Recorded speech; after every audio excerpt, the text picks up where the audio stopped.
जय श्री राम। बहुत स्वागत आपका इस बेहद खास कार्यक्रम में। मैं हूं आपके साथ आचार्य राज मिश्रा। श्रावण का मास प्रारंभ हो रहा है और मैं जानता हूं कि आप सभी लोग शिव की भक्ति में तल्लीन होने वाले हैं। और जब शिव की भक्ति में तल्लीन होते हैं तो जब हम किसी मंदिर इत्यादि में जाते हैं, वहां पर शिव का प्रसाद हमको प्राप्त होता है। शिवलिंग पर चढ़ा हुआ प्रसाद, वहां के जो भी पृष्ठ इत्यादि हैं वो हमको प्रदान करते हैं। तो क्या शिवलिंग पर चढ़ा हुआ प्रसाद खाना चाहिए या नहीं खाना चाहिए, इसके बारे में भगवान शिव क्या कहते हैं, रुद्र संहिता क्या कहती है, विंध्येश्वर संहिता क्या कहती है, आखिर सत्यता क्या है। अधिकतम लोगों के मुख से आपने सुना होगा शिव जी का प्रसाद नहीं ग्रहण करना चाहिए, शिव का प्रसाद ग्रहण करने का अधिकार नहीं है। ये बहुत लोगों के मुख से आपने भी सुना होगा और हमने भी सुना होगा।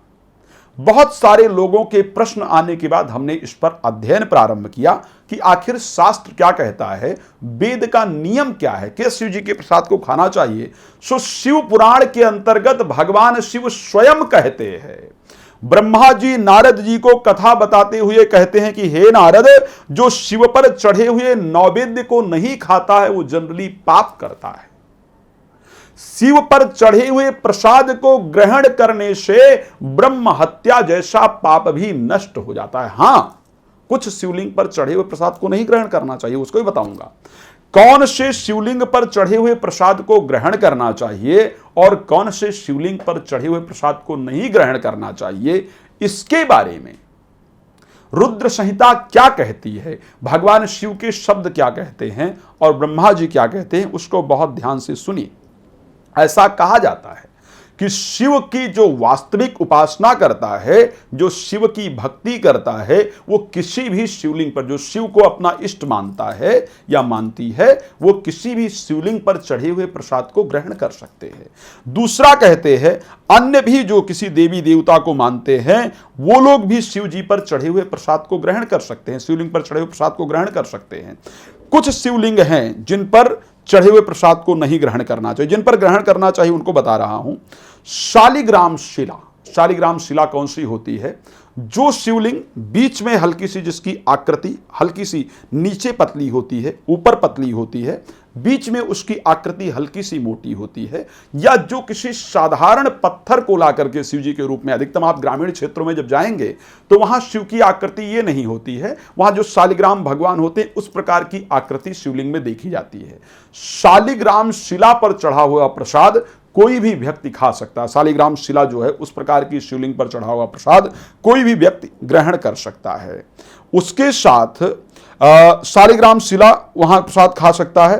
पाषाण पत्थर से बनी हुई शिवलिंग, चांदी से रजत से बनी हुई शिवलिंग, पारद से बनी हुई शिवलिंग, सोने से बनी हुई शिवलिंग तथा देवताओं द्वारा, सिद्धों द्वारा प्रतिष्ठित लिंग में केसर निर्मित शिवलिंग बनी हो, स्फटिक से शिवलिंग बनी हो, रत्न से निर्मित शिवलिंग बनी हो तथा समस्त ज्योतिर्लिंग में विराज भगवान शिव के नैवेद्य को भक्षण करने से, जितने सिद्ध शिवलिंग है, जितने सिद्ध तीर्थ हैं, जो 12 ज्योतिर्लिंग हैं, या रत्न से बना है, स्वर्ण से बना हुआ है, रत्न से बना है, स्वर्ण से बना है, चांदी से बना है, पत्थर से बना है, स्फटिक से बना है, ऐसे किसी भी बने हुए शिवलिंग का प्रसाद खाने से किसी प्रकार का दोष आपको नहीं लगता है।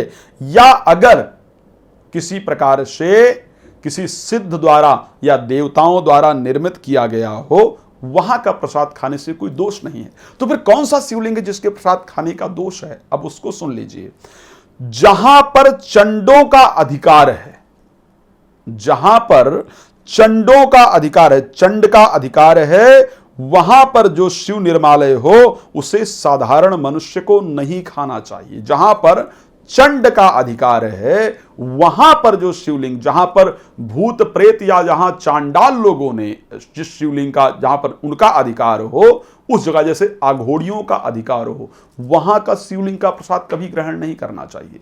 कोई शिवलिंग शमशान के अंदर निर्मित है, उस शिवलिंग का प्रसाद कभी आपको ग्रहण नहीं करना चाहिए।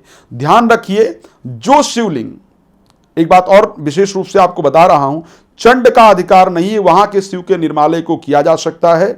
बाणलिंग जो नर्मदेश्वर हैं, लौह से निर्मित, धातुमय लिंग, सिद्ध लिंग, जिन लिंगों की उपासना किसी सिद्धि से प्राप्त की है अथवा जो सिद्धों द्वारा स्थापित की है, जो स्वयंभू लिंग है, इन सब लिंगों तथा शिव की प्रतिमाओं, मूर्तियों में चंडों का अधिकार नहीं है। जो मनुष्य शिवलिंग का विधि पूर्वक स्नान इत्यादि करता है, आचमन करता है, उसको मतलब कायिक वाचिक सभी प्रकार के पाप नष्ट होते हैं और प्रसाद ग्रहण कर सकता है। जिस शिवलिंग को सिर्फ किसी भूत प्रेत इत्यादि द्वारा स्थापित की गई हो या आराधना की गई हो, या जिस शिवलिंग पर तांत्रिक लोग पूजा करते हो, या जिस शिवलिंग पर अघोरी इत्यादि पूजन करते हो, उस शिवलिंग का प्रसाद साधारण मनुष्य को नहीं ग्रहण करना चाहिए। बहुत धन्यवाद। जय श्री राम।